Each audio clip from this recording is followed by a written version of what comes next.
I'm going to say it again. So, Chapter 6, DUI, alcohol, driving under the influence. All right? Number one killer in the entire United States on American roadways. It's not distracted driving. It's not anything else. Drinking and driving is the number one killer. All right? There may be number one for accidents, and I don't know what it is, but as far as vehicles crashing and someone dies, alcohol is the number one reason. Okay? So, you know, we've talked a little bit about, and you remember when Officer Barton was here and he talked about when we were outside, somebody did the field sobriety test, didn't they? Did Olivia fail it? Yeah. Okay. So, that was like the walking test. That was kind of the physical test, right? So there's other tests that can be done. There's a blood test. There's a breathalyzer that you blow into and it will tell you your alcohol level. And there's a limit that you have to be at. Okay? Does anybody know what the magic number is for getting a DUI? 0.8%. Not point? 0.08. 0.08, okay? So, if you are 0.08 or higher, you are legally intoxicated and you are not allowed to drive a vehicle. All right? That is if you're 21. If you're 21. If you're not 21, that's what it has to be. You cannot have anything higher than 0 or you'll be charged with the DUI. Yes? Doesn't like mouthwash give you alcohol levels? That's what they say. I've never heard of somebody getting a DUI and they said it was because of mouthwash, and then there was a lawsuit and they won. Maybe it's happened. I don't think it has, but they say mouthwash. I forget. There might be one other thing, but I mean, if you're not going to sit there and drink a whole bunch of mouthwash over and over again, I hope. But yeah, if you use it, there'll be a small trace there. I mean, if you're doing the breathalyzer and you drink some mouthwash, or used mouthwash, I should say, and you have a positive on the breathalyzer, they'll do the other tests also. They'll give you the field sobriety test, and if they're really not sure, they can do the blood test. Okay? But anyway, 0. If you are anything above 0, 0.08 is for 21 and up. If you're 0.01, if you're 0.001, you can be charged with a DUI. All right, so for under 21, it's called the zero tolerance policy. There's no number, it is 0, okay? And then we talked about you can lose your license if you're drinking and you're not even driving. If you have an underage alcohol consumption ticket, you can lose your license for, I believe it was 3 months. It'll say in here somewhere. Okay? The other thing is the implied consent law. The implied consent law says that if you're going to be an Illinois driver, if you want a permit or a driver's license, then you have to consent to these tests.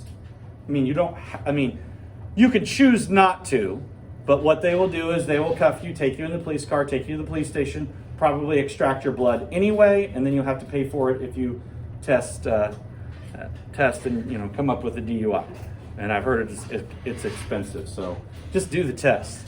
Even if you're upset, maybe you're like, well, I was not drinking and driving, I've done nothing wrong, still do the test. If you refuse the test, you're going to lose your license. You're supposed to do that. All right? That is the implied consent law. Okay? It says the financially liable for up to $500 of the cost of the blood test. So it must be $500 somewhere to do that blood test, is what it says in our book here. All right? So the part of this lecture kind of sounds like we're teaching you how to get drunk, and that's not the message we're trying to send here, okay? We're not trying to teach you how to drink alcohol. We want you to be aware of how alcohol is going to affect you when you hopefully make the decision to do that when you're above 21. All right? Am I naive, and do I think that doesn't happen before someone is 21? No, I don't. I understand that at some point someone under the age of 21 might make the choice to do it or not do it. But so we're not promoting underage drinking here at all, but you need to be aware, because some people are not aware of what alcohol can do to you individually, and everybody's different too. All right, so that's your number. Now, there's lots of things that can affect this number. Okay, does anybody know what some of those things are? If I drink 5 beers and Tegan has 5 beers, is that going to affect both of us the exact same way? No, because she weighs less than you. She weighs a lot less than I do. Okay, weight is a big thing. Someone my size and someone 7 feet tall, 300 pounds, they could probably drink a case of beer and feel nothing. If I have a case of beer, I'm probably going to the hospital. I'm going to the hospital because I won't be able to walk. I'll be, that would be awful. Okay? Yes? Isn't there like, if someone drinks it a lot, it's not going to like affect them as much as someone who doesn't? Yes, that's basically what I'm saying. Like, if someone who's bigger than me, they're just going to be able to drink more, and it will take more to get them drunk because of their size. Okay, as to where someone smaller might 1 or 2 might do it. Okay, so weight, size, that's one thing. What's another thing that can affect? Yes? Isn't it genetics or something like that? Kind of, possibly, but we're not getting into that because I can't go there. I'm not smart enough. Yes? A medical condition, like you have. Okay, medications, medical conditions and medications can. That wasn't where I was going, but yes, they can, and you need to be aware of that. There are some medications that if you mix with alcohol, it can amplify the effects of the alcohol. Okay, let's say I drink 15 beers every Friday night and every Saturday night. Okay? Is that going to make a difference? Yes. I'll have a higher tolerance if I drink a lot regularly. So if I have 15 beers twice a week for a year, then it'll, the amount I drink and the amount that Jordan drinks is going to be it'll be different. My tolerance is higher. Okay? Does that make sense? So if someone's never drank before in their life, a few beers will do it for you. All right? Anything else you can think of that makes a difference with the effects of alcohol? Yep. The type of alcohol. Yes, and we'll get into that in just a second. One other thing is food, whether you've eaten or not. If you've had no food and then you drink a lot, it's going to have an effect quicker. If you eat a lot of food and drink, it slows it down. It almost kind of absorbs the alcohol, I believe, is kind of how it is. Again, I'm not getting into the science and everything that happens in the body, but food is a big thing. And then we're going to talk about the amount of alcohol, what's in it, and all that. You get light spread. So I'm kind of trying to look at this picture over here. So, a beer, a 12-ounce can of beer, just the same as a can of soda or whatever. All right, that has the same amount of alcohol as a small shot glass. So, you know what a can looks like. I'm trying to, find something that's about the size of a shot glass. I mean, it's like double my marker cap. It's like double this is a shot glass. So if I have a shot glass full of whiskey, it's really small, but the alcohol content is 40% in most of those mixed drinks, those hard liquor drinks. Okay, so that is the same amount of alcohol as beer. Because somebody says, well, I can drink 5 beers and be fine. I can have 5 shots then and be fine. No, not necessarily. Okay, it depends. All right, and then in between is like the malt liquors and wines. Okay, 5 ounces of a wine is the same as 12 ounces of a beer or a shot of alcohol. So that's another thing you need to know. All right, if you know, when you're 21, if you've had 5 beers regularly on the weekends, okay, 5 or more shots of something, you know, they do different things. Does that make sense? Any questions on that? Okay.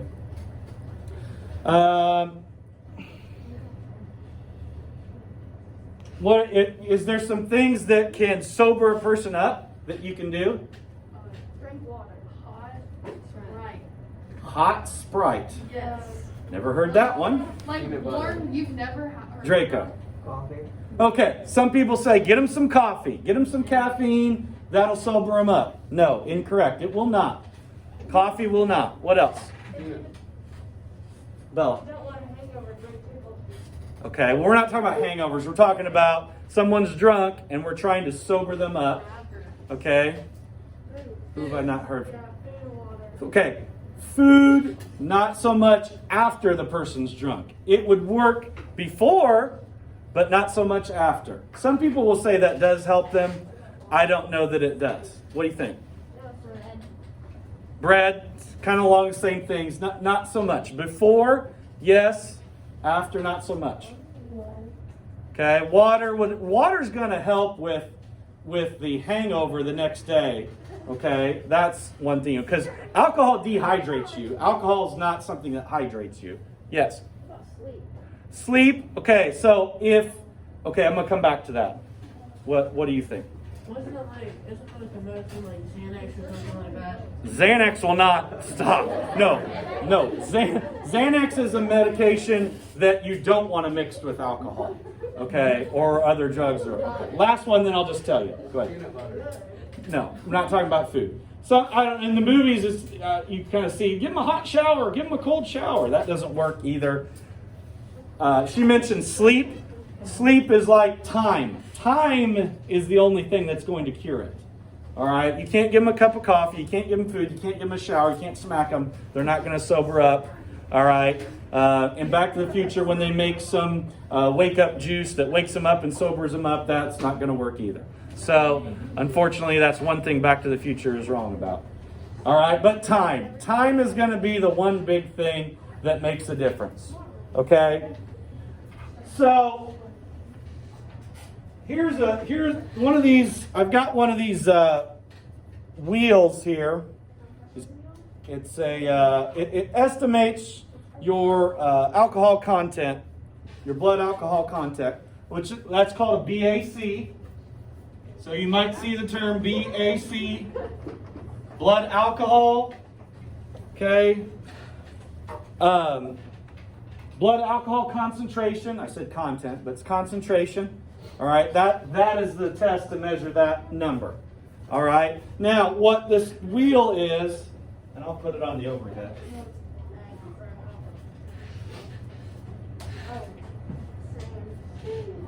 And I find this to be pretty accurate. So, this is going to guess. We're going to do this for me. All right. I'm not a big drinker. I don't drink very often. So, my limit or my number that I need to start thinking about if I'm having, let's say, a beer, is 3 or 4. If I have 3 or 4, I have to start thinking about the other factors and decide, should I be driving, should I not be driving? All right? So what this will show is the top part of it here is supposed to be weight. Okay? So I'm around 200 pounds. I know, I need to lose weight. And let's just put it on 3. And I don't know how well you can see that. Let's do it like that. So, I put 3 beers, 200 pounds.